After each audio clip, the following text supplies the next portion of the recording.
We are Barbara and Andy Parker, and this was our daughter, Allison. She was a journalist. It's a parent's worst nightmare to get that call that your child has been killed. Andy and I, our son Drew, and Allison's boyfriend Chris Hurst are members of a club that no one wants to join. You never imagine something like this can happen to you or to someone you love, but it can, and it did. Not a day goes by that we don't feel the devastation and the void in our souls at her loss.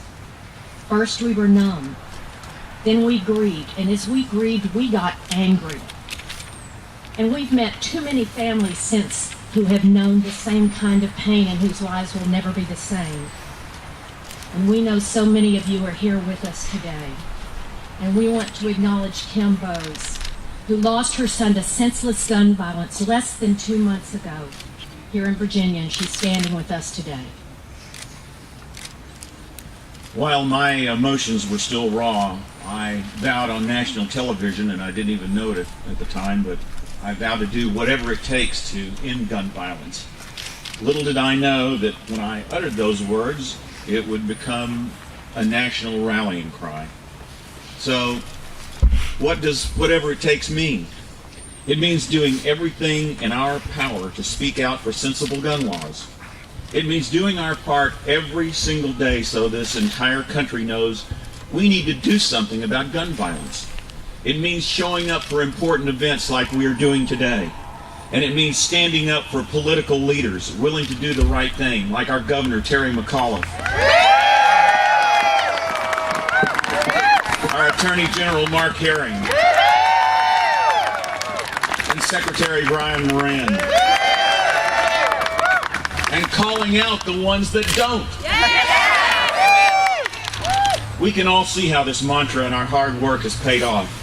Just a few months ago, we helped elect another gun sense champion to the Virginia Senate in Jeremy McPike.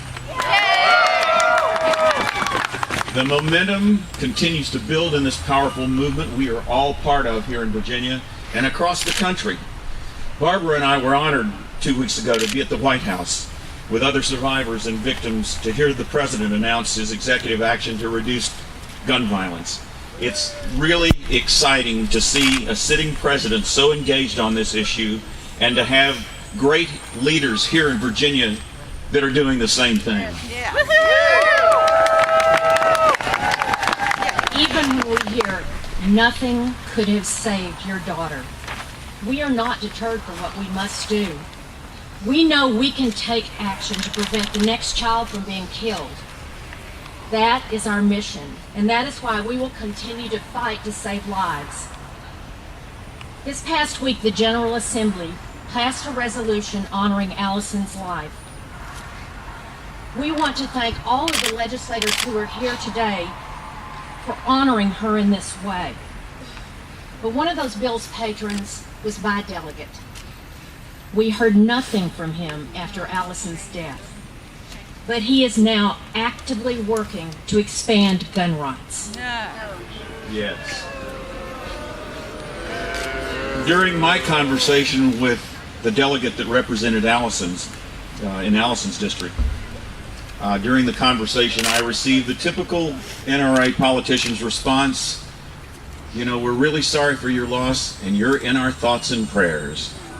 And my reply to him was, you know, I appreciate your thoughts and prayers, but that's not going to get it. That's not enough. It's time for action. If you and your colleagues truly want to honor Allison, you'll do more than attach your name to a resolution. You'll support common sense gun legislation. It is up to us, it's up to all of us here today to stand up with our brave governor, our Attorney General, Brian Moran, and our friends in the General Assembly. Make no mistake, we will never let up on the legislators who are in the pockets of the NRA. That's right. Yes. We'll find out. We're going to find out soon whether Allison's life and the lives of all victims really mean something to them. Virginians and Americans are standing up and demanding that politicians take action to reduce gun violence. We are not going away, And together, all of us, we will make a difference. And Dr. King, we will not be silent about things that matter. We will do whatever it takes. Thank you all. I just wanted to make one comment. My son, who was an excellent student at Hampton University, I never thought that I would be standing here in a quadrillion years. Just look at the face of my son and know that it could be you or your child. It can happen to you. So fight, fight, fight on, whatever it takes.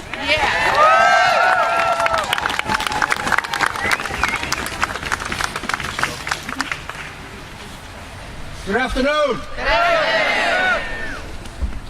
It is wonderful to see so many of you here today on the Capitol grounds. It is so vitally important to see you all here, to know we are not alone in our struggle to prevent gun violence here in the Commonwealth. We have a lot of great people here today. Andy and Barbara mentioned them. We also have a number of House of Delegates members here today. Raise your hand. We have a number of members of the Virginia State Senate here today. And yes, we have our Attorney General Mark Herring here today. And our wonderful Lieutenant Governor Ralph Northam here today. And the greatest governor in the history of the Commonwealth of Virginia, Terry McAuliffe here today. It is truly an honor of a lifetime to serve the governor as his Secretary of Public Safety and Homeland Security. And it is indeed a public safety issue that brings us here today. It is in the interest of all Virginians to make sure we prevent gun violence in the Commonwealth. That is why the governor and these wonderful leaders are pursuing legislation to merely close the background check loophole. Can we not all agree that those who have committed crimes should not possess a firearm? Felons should not be able to possess a firearm. We are merely asking that those who purchase a firearm have a background check performed. Last year, the Virginia State Police, wonderful Virginia State Police, please thank a trooper today and any of our men and women in uniform and law enforcement, the great jobs that they do every day.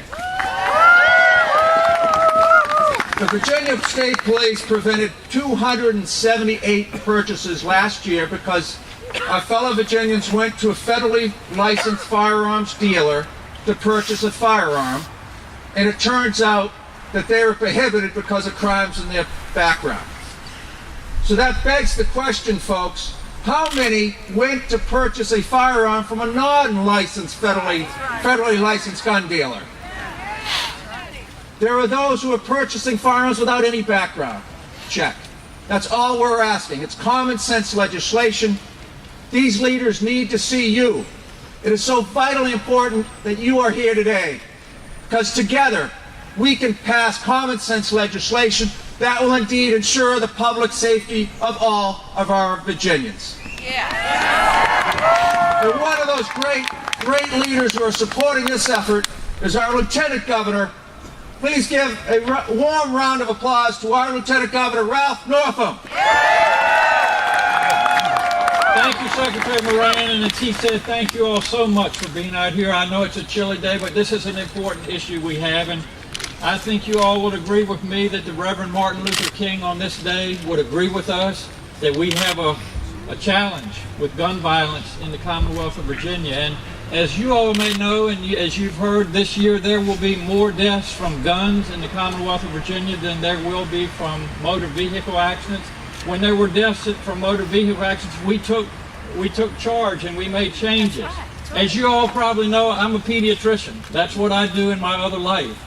I am the one, unfortunately, that has to sit there with parents and let them know that their child is no longer alive or that they will no longer live because of gun violence, because of someone leaving a loaded weapon at the bedside table. Now, you know, we've had a problem with medications that get into the hands of children. we have lockable caps now so that we can prevent that. Why can't we do that for guns? Why can't we keep a loaded gun away from our children? I'm also the one that has to talk to the loved ones of domestic violence. It's an issue out there. People that are on the list that they've had issues with violence. Why do we continue to let them have access to guns? Why do we do that? So, as was said out here today, this is an issue that's not going to go away. We're going to fight the issue, and we're going to do it all together. And one way that we can do it is at the ballot box. We need to make sure that those folks that are running for elections have the same principles and values that we do. And if they don't, let's find someone else to vote for. So let's take this in our hands, let's work together, and let's deal with the gun violence issue in the Commonwealth of Virginia. Now, it is a pleasure to have these folks behind me, the delegates and senators, but I have a good friend that's standing behind to my right that has been a true leader across the Commonwealth of Virginia on a lot of different issues, but he has had the courage to step forward and work with individuals across the Commonwealth of Virginia to make changes with gun violence. I want to introduce you to the Attorney General from the Commonwealth of Virginia, Attorney General Mark Herring.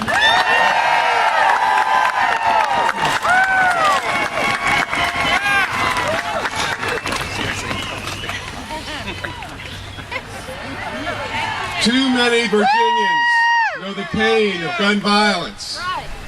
5,000 Virginians have lost their lives to gun violence in the last 5 years, and too many families have felt that emptiness. Thousands and thousands more have been injured by gun violence.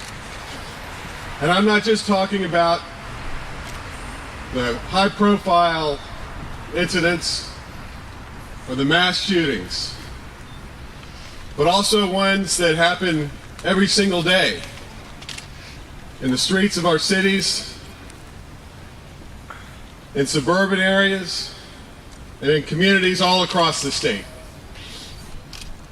Just a few weekends ago, right here in Richmond, in a 24-hour period, there were 5 shootings, 3 of them fatal.